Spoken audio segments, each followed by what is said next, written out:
Hey guys, welcome back. So today we're working on this 3200 watt Predator generator. This one was brought to me by my friend Jason, who pulled it out of the trash. That said though, it looks to be in pretty good shape. It seems to be complete. I did pull the engine over, and although it's a little squeaky, it does have compression. So this engine should run. I guess the question is, will it run? And will it make power? So that is what we're going to find out today. So let me set up a little bit better and get going on this. So let's start by checking the oil. Make sure we have some. And yeah, we do have some well-used oil. Now, to check it properly, you're actually not supposed to thread it in and then read the dipstick. So you can see we're pretty low. We're right on the bottom of the dipstick. And for some reason too, this whole machine is actually kind of leaning to the right. And the oil, if anything, is gonna kind of puddle and be the deepest on this side. So it's likely lower than it seems. So, I hate to change the oil before we have any heat in the engine, but I don't think it makes a lot of sense to top it off with fresh oil just to mix it with all that well-used oil. So I'm going to start by draining the oil. We'll get some fresh stuff in there and move on.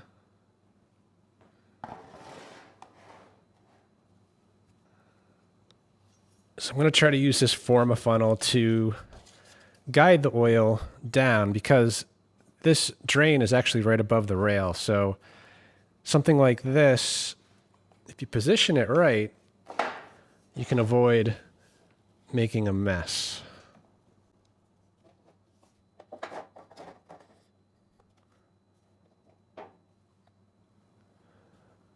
I think that'll do.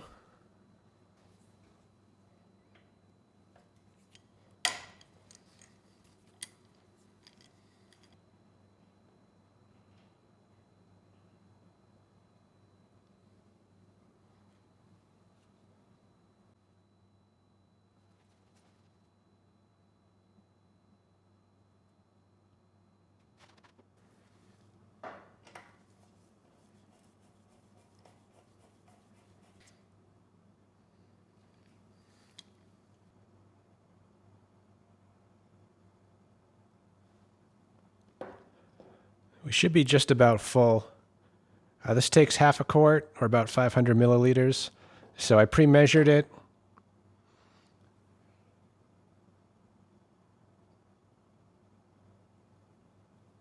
And I also leveled the machine out, at least temporarily.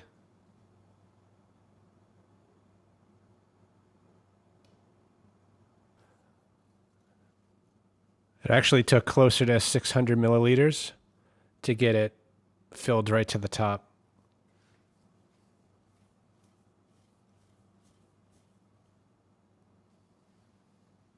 So it took about 20 fluid ounces to top the machine off, or about 600 milliliters. So I'm going to pour the used oil in just so we can see how much we had. So yeah, we were down a little bit. But not too bad. We had actually just over 400 milliliters. So it wasn't dangerously low, but it was definitely a bit low. Well, it's tempting to try to start this now that we know we have oil, but I can smell some bad fuel. So I did take a look in the tank, and well, it's not great. At least the cap is in pretty bad shape. But surprisingly, the tank itself is actually fairly rust-free. The fuel, though, definitely past its prime. It smells pretty bad. So we are going to have to drain that out, but I'm thinking for now, let's just get the tank out of the way, and then we can focus in on the engine and the generator. And if that stuff is good, then we will circle back and get this cleaned up.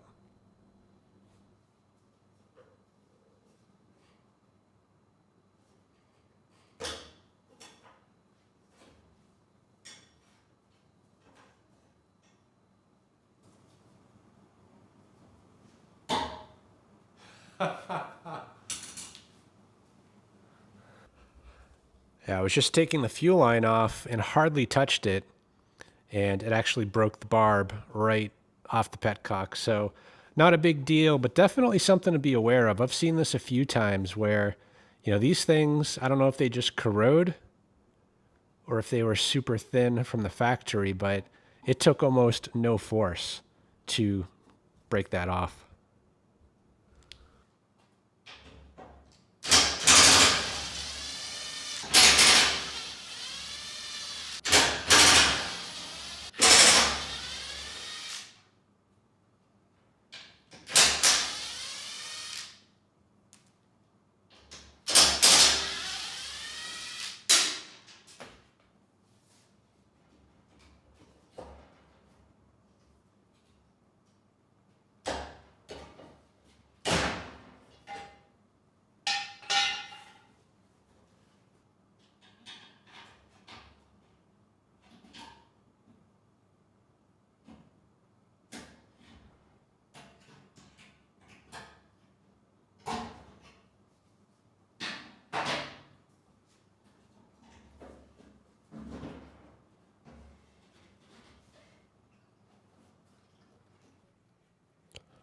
So we'll have a quick look at the air filter. And I'll probably leave the cover off because I'm fairly certain the carb's going to have to come off and be cleaned. But we do have an air filter, which is a good sign. And the throttle, it's not stuck. So there's a chance this carb might run the engine. Let's just pull the drain bolt and see if there's anything in the carb.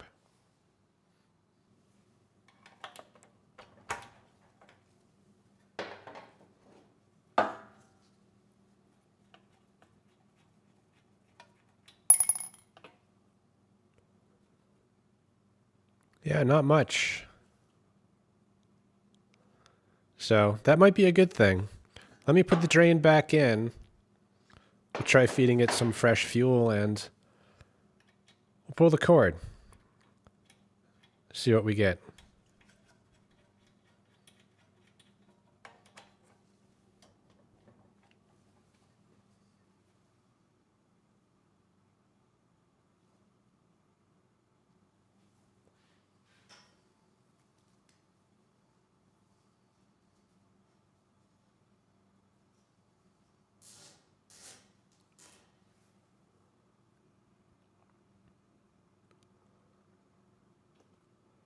The carb's taking fuel, so that is a good sign, although it's advancing kind of slow.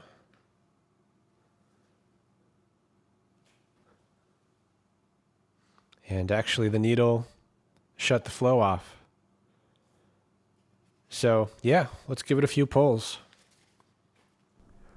All right, let's give this a try. I've got a light plugged in and turned on. I got the kilowatt as well. Feeling a little bit optimistic on this one. So we'll turn the choke on, the ignition on.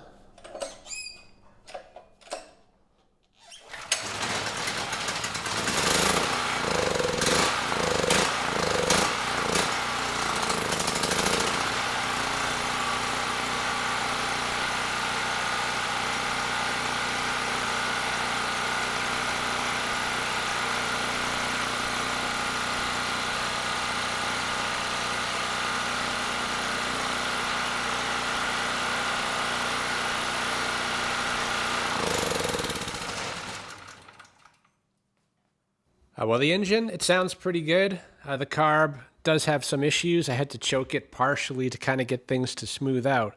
I thought we were looking good, and then I took a look at the light, and I could see it was on, but it was fluctuating, which is definitely not normal. So we could have issues with the stator, but for something like that, I'm leaning more towards brushes or the AVR. So let's spin this thing around. We'll get the cover off the generator and see if we can find what the problem is.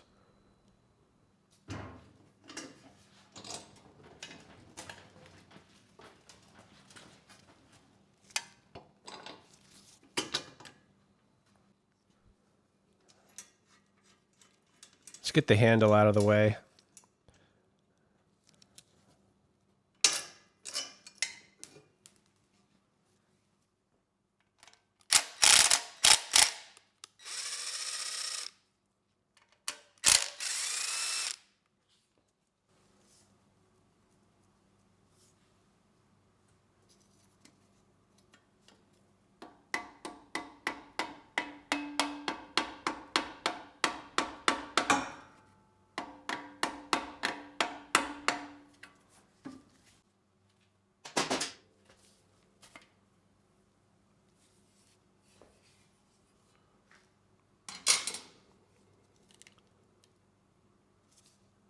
nothing jumps out.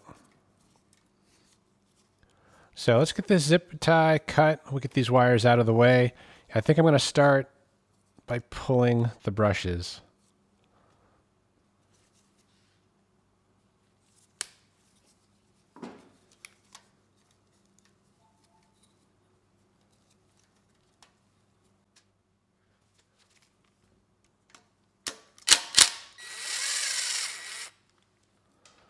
Get that ground wire out of the way.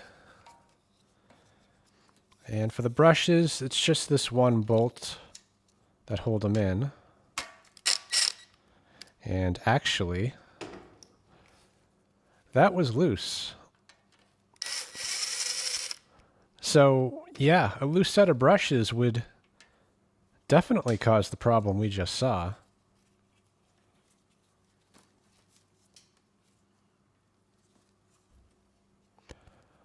The brushes themselves look to be pretty good. So I'm thinking let's get them back in. We'll make sure that bolt is tight. And we'll try this again.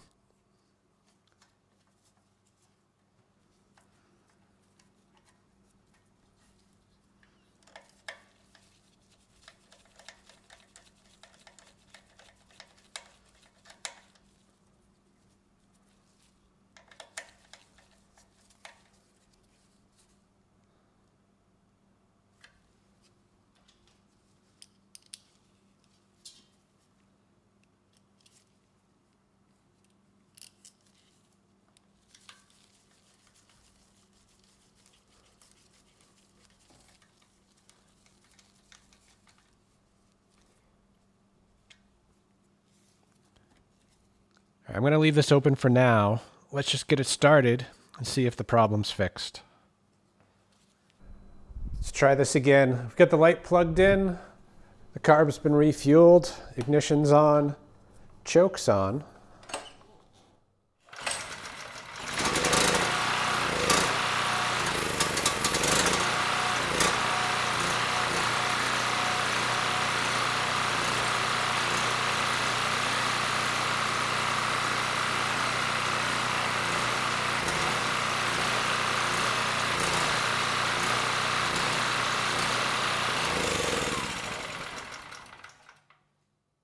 Absolutely amazing. You know, someone obviously threw this away because it had a power problem. And I tell people if it has problems with power, you know, more likely than not, it's terminal. You know, if you're lucky, it's a set of brushes or a bad AVR. And in this case, this is the absolute best case scenario. You know, this bolt was just loose, so the brushes were loose and they weren't making good contact with the slip ring. So the rotor was kind of going in and out. And that's why we saw the light flickering like it was. But now that the bolt is tight, you know, the generator, it's doing exactly what it should. So the core of this machine is actually good. The generator's good. The engine's good. Really the biggest problem now is the carb. So let's get that off and we'll clean it up. Actually, before moving on to that carb, I'm going to resecure this and close it up because I am fairly certain that we are done on the generator side.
The idle set screw was set too far out, and with it as it was, you couldn't actually get this governor rod out.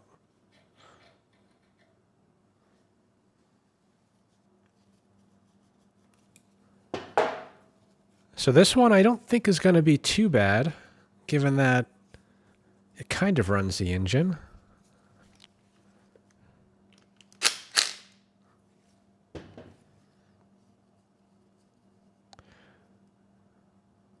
And yeah, that's a good sign. If you look at the end of the bolt, it's nice and clean. There's no varnish, no rust.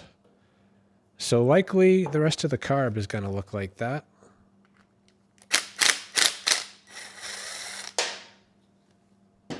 Though I could be wrong. A little bit of junk just fell out.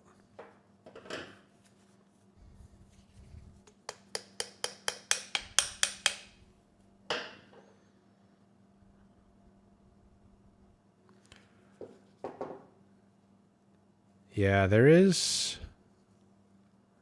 a little bit of gel, although it is gritty, so it might be a little bit of rust, potentially from that tank. Pin's not stuck.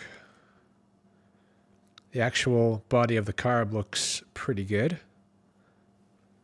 Let's get the main jet out and the emulsion tube.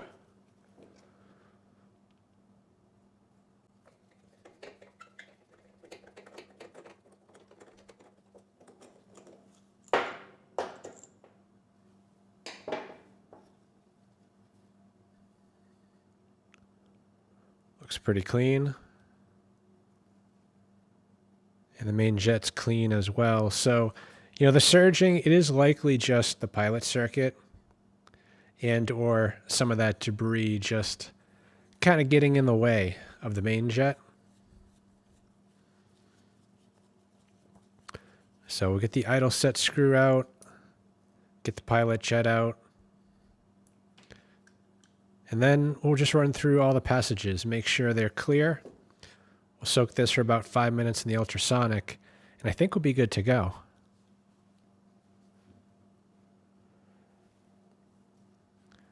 Looks like we have a damaged seal on the pilot jet. So these are hard to see because they are black, the same color as the pilot jet. So with a broken seal, that actually could be enough to cause the surge. You know, if that's an air leak, then instead of pulling metered air and fuel, it just pulls extra air and the engine will run lean. So yeah, the pilot circuit, it was not clogged. So likely it was the seal.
Carb cleaned up pretty well. So let's get it back together, starting with the emulsion tube and the main jet.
far as the pilot jet goes, I don't have any extra O-rings. The bottom O-ring is intact. The one that goes up toward the top, that was the one that broke into two. So, I do have parts carbs. I could try to remove one of the O-rings from this pilot jet, but I'm thinking, these jets are very standard, both dimensionally as well as, the size of the jet. So I'm just going to use the micro drill bit set. We'll check the original jet versus this one. And if they're the same, then we'll just use the other jet.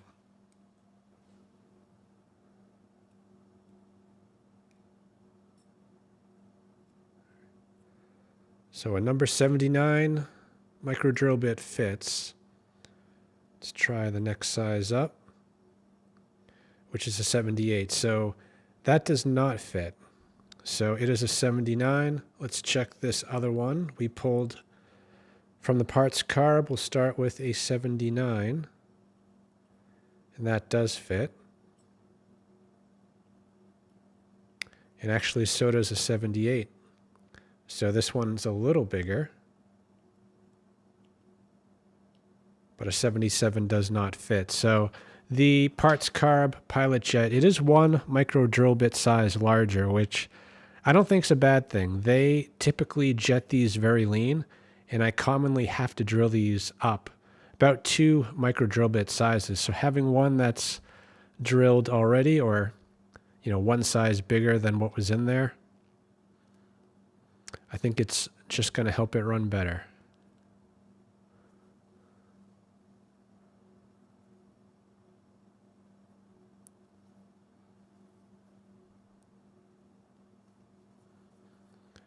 And just turn the pilot jet in until about a thread pokes through.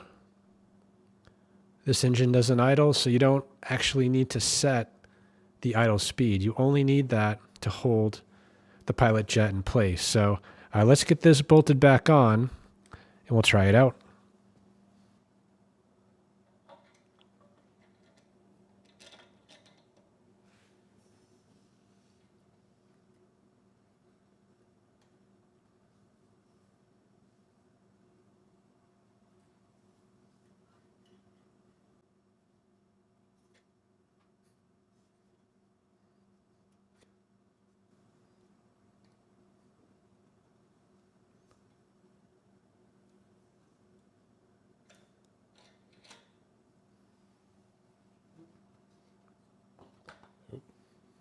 I always make this mistake. You got to put the choke lever on first, because the back side of the airbox actually has a tab that holds this down. And if you put the airbox on first, you can't later add that choke lever unless you take the airbox off.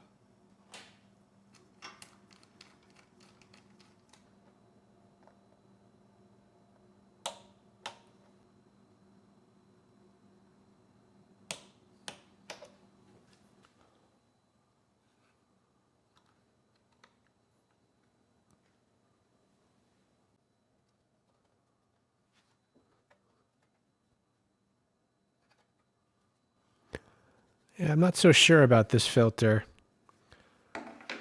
I think it's the right one for this, but looks like it got pinched funny at one point. And even this cutout doesn't really align. So let me check, see if I have anything better. I actually have a brand new airbox, and it seems to be exactly the same part, same filter, with the same cutout, but it's not all distorted. And this filter fits in there perfectly. So I'm going to oil that up, and then we can put the cover on.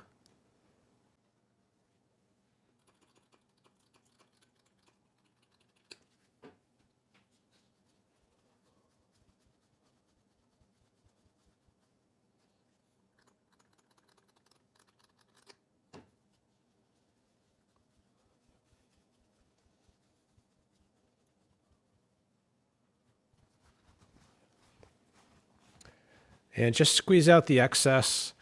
Foam filters, they don't filter fine particles without the oil. So if you're going to be in a dusty area, you do need to oil it. And even if you're not, you know, the oil is going to restrict the airflow a little bit and richen things up. Without it, it might run just a bit lean.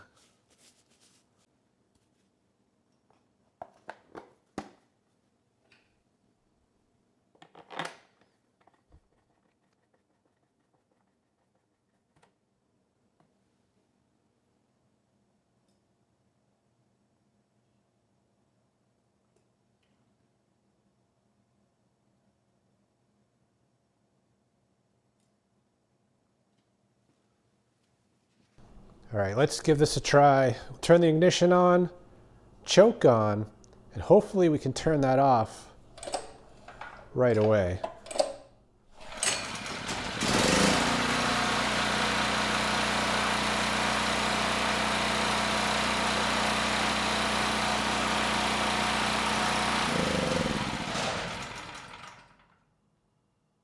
Well, I think we can cross carb off the list. You know, this time I was able to turn the choke off right away.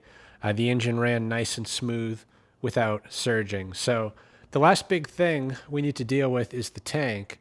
But I'm thinking before we do that, you know, I did notice this time around that the rope, you know, it is starting to fray in a few spots.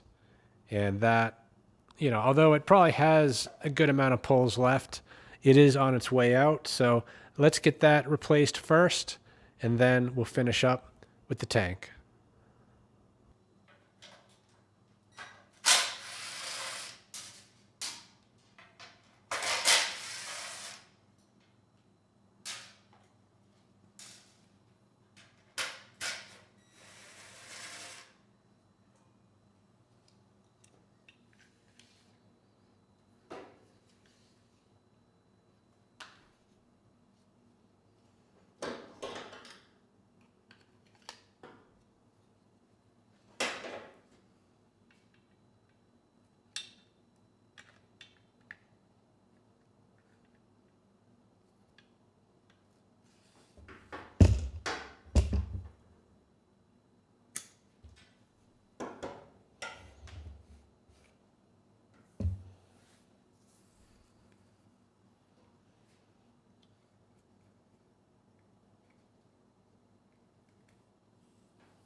Actually, I'm going to shorten this a little bit, because as it is right now, it kind of runs out of spring tension. So it'll probably take about another 6 inches off or so.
So as far as the tank goes, it's in pretty good shape. It's fairly clean. But I do want to drain it out through the bottom here. You know, there is a filter. I will pull that filter out. You know, I want to get any debris that might be in there. And, you know, I also want to see what it looks like. So the container will let me see if there's any water in that fuel. So even though this fuel is bad, if there's no water in it, you know, I can filter it using a coffee filter and mix it with some fresh fuel and use it in my car. But it's important that you don't get water in there.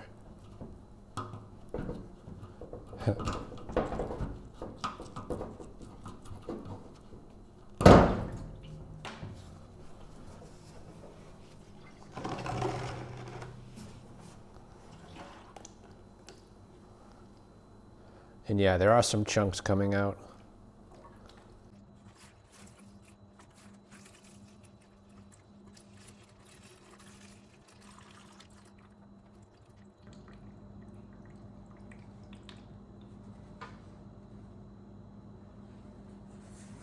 So you can see kind of the condition of the fuel here. There is no water in it, but there is a bunch of debris. I think a lot of that is rust, likely from the cap, but I would say, you know, there's probably some rust on the top of the tank as well, but not too much. You know, the bottom of the tank looks to be in really good shape.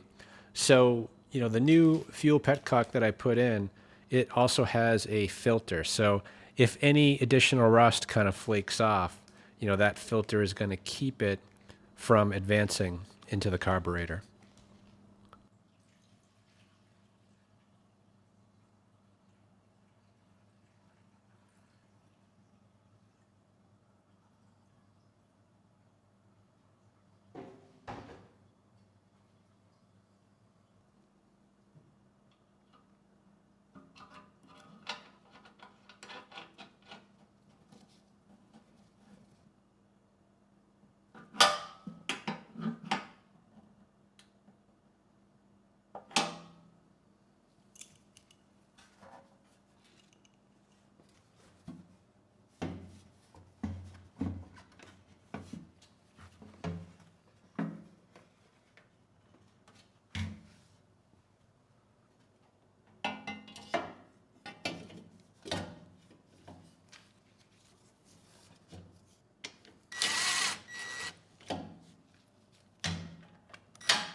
I did order a new cap. It'll be here in a few days. Now, it's not the exact replacement. It's not a Predator cap, but it is a cap for a Honda clone. I think the biggest difference is that there's no accommodation for a chain. So that'll be here in a few days. So when it arrives, we will swap it out.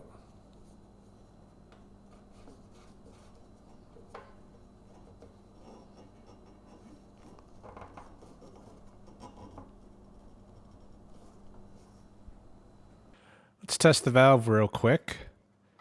You know, at least it's not leaking, so that's a good sign. And fuel flow, there we go. So let's get the line hooked up.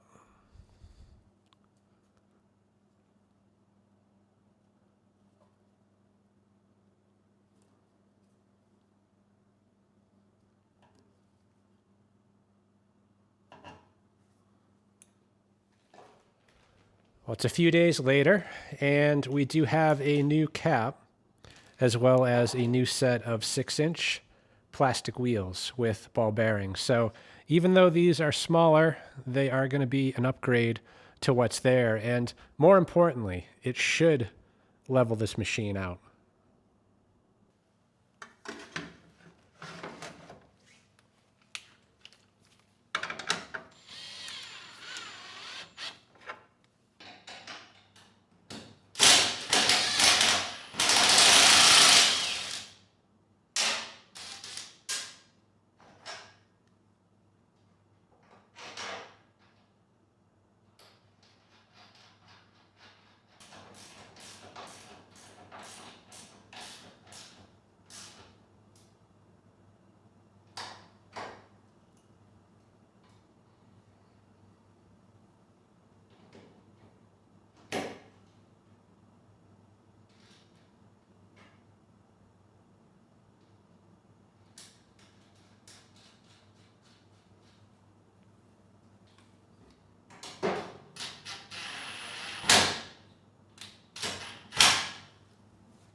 I'll be the first one to admit, these wheels do look a little bit goofy. They're just so small, but it did solve the problem now. This machine, it is sitting nice and level.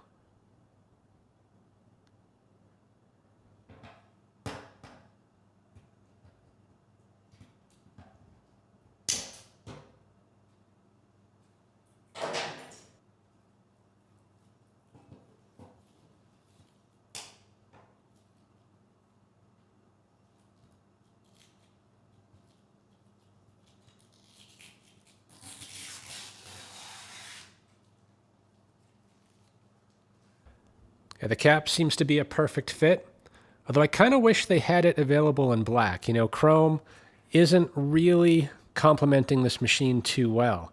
That said, though, it seems like most of the replacement caps, they are chrome, at least the ones that fit this machine. So we're going to have to call that one good enough. So let's get this outside. I want to run it for a bit and just make sure the power remains stable.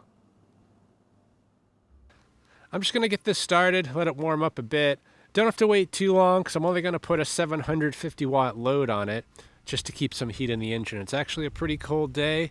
I'm also going to have that light on so visually we can see if there's any power problems.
Well, that didn't take too long. I started it, everything seemed fine. I walked away, and a few minutes later I came back and saw that light doing what it did before. So yeah, it was a little bit too easy. Just tightening up those brushes, that was not the problem. So I do have another set of brushes and a different AVR I can put in this machine. So let's get the end cover off. We'll swap those components out and see if that fixes the problem.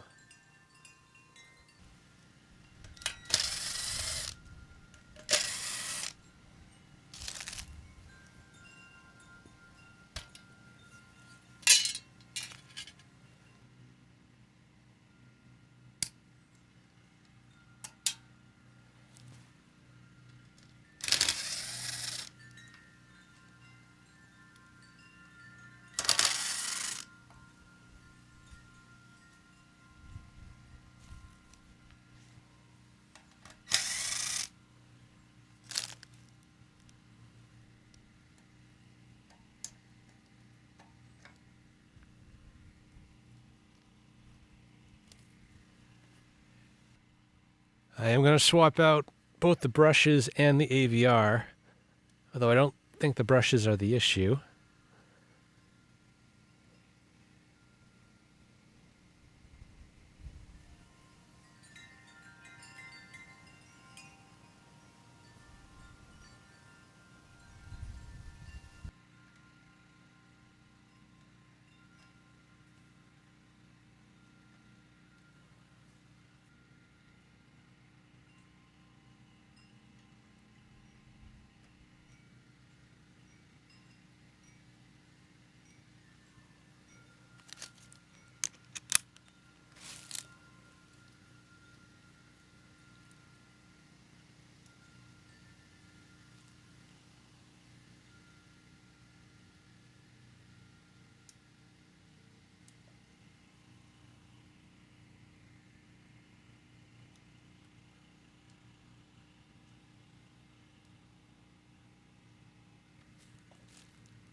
Okay, let's try that out.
Well, this thing just ran flawlessly for 30 minutes. So yeah, it was, I would say, the AVR, which is probably a good thing because there really wasn't much else we could do other than replace that part. You know, the alternative would have been a bad generator. Anyway, I'm going to pause it here. I'm kind of out of time for today, so I'll get the end cover back on and I'll meet you in a second for the proper load test. Well, I apologize for the wind noise. It is super cold and windy today, but I do need to test this. You know, this machine, it's rated at 3,200 watts. You know, we need to double check the voltage and the hertz and just make sure it can handle a full load. So the plan is just to get it started, we'll let it run and warm up. We'll double check the outputs and then we'll put a half load on. You know, if everything looks good, we'll load it to 3,000 watts and see how it does.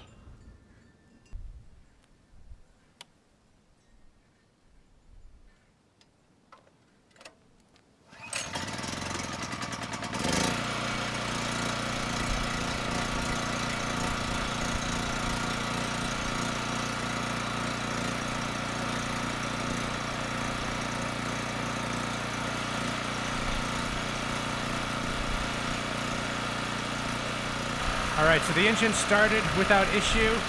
The voltage seems to be pretty good at about 121, maybe 122 volts, but the engine speed, it's a little slow. So I'm going to bring that up closer to 61.5 hertz.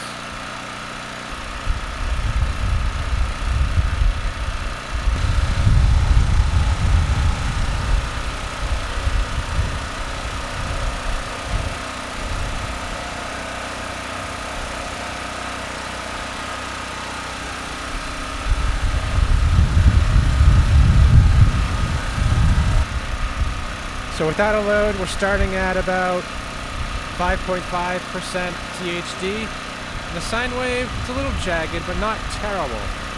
So let's put on a half load of 1500 watts. And under that kind of a load, THD came up quite a bit to 18.4. And the sine wave, not as jagged, but definitely a little bit deformed. Anyway, we'll give that a minute, and then we'll double the load to 3000 watts.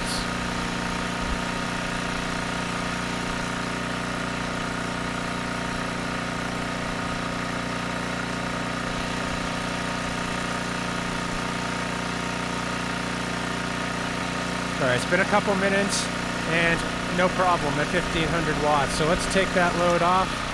We'll swap it for 2000 watts, and then we'll bring on another 5, and another 5. So now we're at 3000 watts. The engine seems to be holding. We're at 21.6% THD, and the sine wave is largely unchanged.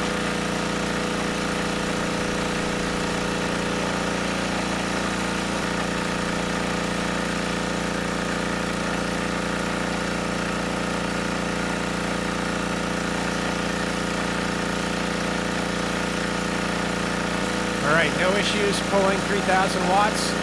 Technically 3100 when you factor in that light, so that is pretty close to the max. So we'll take the load off, we'll let things cool down, and then we'll shut it down.